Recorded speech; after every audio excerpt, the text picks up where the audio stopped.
So మళ్ళీ జనాల్లో ఒక చర్చ లేసింది, ఇది ఈవీఎంల వల్ల వచ్చిన ప్రభుత్వమే తప్ప జగనన్న మీద ప్రజలు అభిమానం అలాగే ఉంది, జగనన్నకి ఓట్లు వేసింది నిజం అనేది ప్రచారం అవుతుంటే అది చూసి సహించలేక ఎక్కడ ప్రోగ్రామ్ అయితే అక్కడ లోకల్ లీడర్స్ ని, లోకల్ ఇన్ఛార్జెస్ ని ఎలా కేసులు పెట్టి ఇబ్బంది పెడుతున్నారో మనం కళ్ళారా చూసాం. సో ఈ 1 year లో మీరు చూస్తే జగన్ గారిని ఎలాగైనా కేసు పెట్టి లోపల పెట్టాలన్న ఒక కక్ష సాధింపుతో మరి చంద్రబాబు నాయుడు, లోకేష్ అడుగడుగున ఆయన మీద అవినీతి ఆరోపణలు చేస్తూ ఏ విధంగా లిక్కర్ కేసులో గాని, ఇసుక కేసులో గాని, మిగతా కేసుల్లో లేని ఉన్నట్టు సృష్టించాలని చూశారు. కానీ అవి ఏవి జరగకపోయేసరికి నిన్న ఒక ఇన్సిడెంట్, జూన్ 18వ తేదీ జగనన్న వెళ్తున్న కాన్వాయ్లో ఒక మనిషి చనిపోయాడు అని చెప్పి ఈ రోజు ఏదైతే చెప్తున్నారో అది జూన్ 18వ రోజు ఎస్పీ గారి ఇంటర్వ్యూ చూసినా, ప్రెస్ నోట్ చూసినా మీకు అర్థమవుతుంది.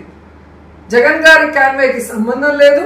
జగన్ గారి కాన్వాయ్ ముందు ఒక ప్రైవేట్ వెహికల్ అతనికి గుద్దింది అని చెప్పి ఆ వెహికల్ నంబర్ కూడా చెప్పి ఆ వెహికల్ ఎవరిదో వారి పేరు మీద కేసు కూడా రిజిస్టర్ చేయడం జరిగింది. కానీ జూన్ 22వ తేదీకి అది ఎలా జగన్మోహన్ రెడ్డి గారి కారు అయింది, జగన్మోహన్ రెడ్డి గారు మానవత్వం లేకుండా మనిషిని తొక్కించిపోయాడు అని చెప్పి అదే ఎస్పీ గారితో మాట్లాడించడం అనేది ఇక్కడ ప్రజలు గమనిస్తున్నారు అన్న విషయాన్ని చంద్రబాబు నాయుడు, లోకేష్ గారు తెలుసుకోవాలి. మనకి 18/6/2025 ఎక్సీఎం గారు సతనపల్లి స్టాచ్యూ అన్వీలింగ్కి వెళ్ళడానికి ఒక కాన్వాయ్ అంటే 11 వెహికల్ ప్లస్ 3 వెహికల్ పర్మిషన్ ఇవ్వడం జరిగింది.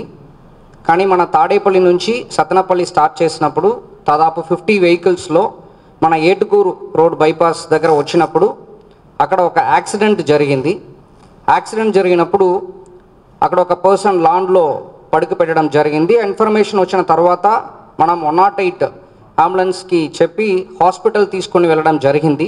వ్యక్తి పేరు సింగయ్య, వెంగళపాలెం నుంచి. హాస్పిటల్లో బ్రాడ్ డెడ్ అని చెప్పి డిక్లేర్ చేశారు.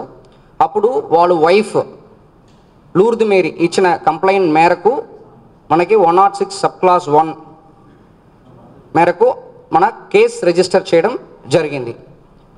తర్వాత మనకు ఉన్న సీసీటీవీ ఫుటేజ్, తర్వాత డ్రోన్ వీడియోస్, తర్వాత అక్కడ నిలబడుతున్న వాళ్ళు తీసుకున్న వీడియోస్, ఇదన్నీ తర్వాత విట్నెస్ స్టేట్మెంట్స్ పరంగా మనకు ఎవిడెన్సెస్ వచ్చింది.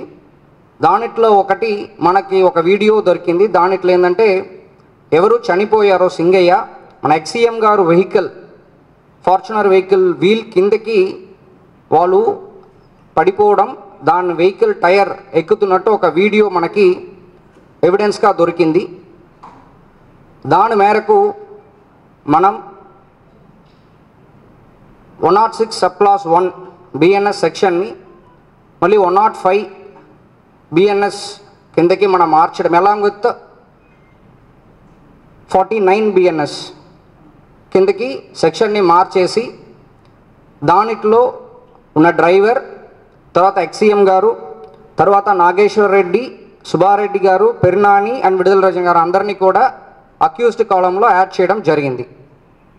సో ఇది మన ఫర్దర్ ఇన్వెస్టిగేషన్లో ఇంకా ఇన్ డెప్త్ ఇన్వెస్టిగేషన్ చేస్తూ కేసుని యాజ్ పర్ లా ఫైనలైజ్ చేస్తాం.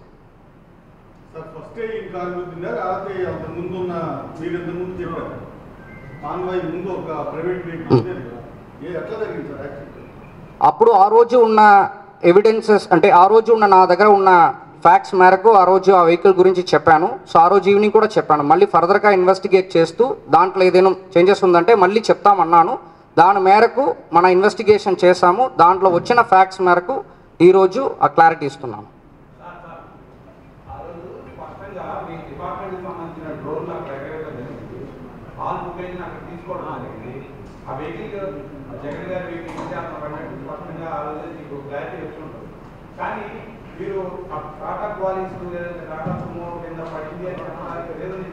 అంటే ఆ రోజు క్లారిటీగా నేను చెప్పట్లేదు. ఆ రోజు నాకున్న అవైలబుల్ ఇన్ఫర్మేషన్ మేరకు నేను చెప్పాను. ఆ రోజు అనాలిసిస్ చేయట్లేదు. ఆ రోజు నా దగ్గర ఏమి అవైలబుల్ ఉందో ఇన్ఫర్మేషన్ దాని మేరకు చెప్పాను. At the end of the press meet మళ్ళీ నేను బెటర్ క్లారిటీ ఇస్తాను ఇన్వెస్టిగేషన్ తర్వాత అనేది కూడా చెప్పాను. సో అది